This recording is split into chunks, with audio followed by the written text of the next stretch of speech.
je? なんだっけあれ。 Nandakare. なんだっけ名前。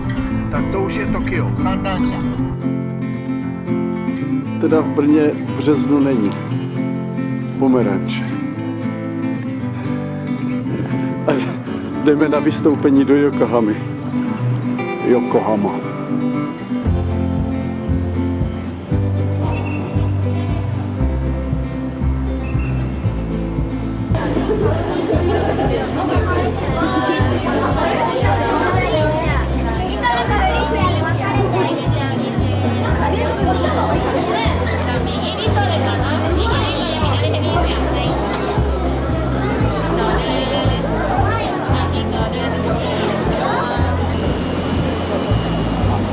To je pódium.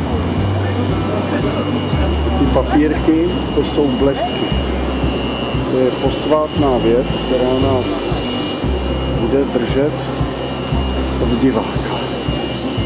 Znamená to hojnost. Tak se jdeme převlíkat.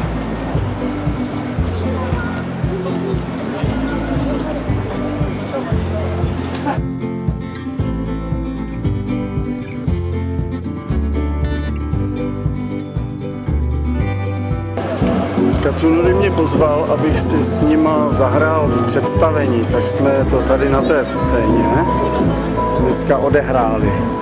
Bylo to zajímavé, protože jsem hrál, jakože jsem Japonec. A celé to představení bylo o tom, že vlastně končí zima a božstva otvírají cestu do jara.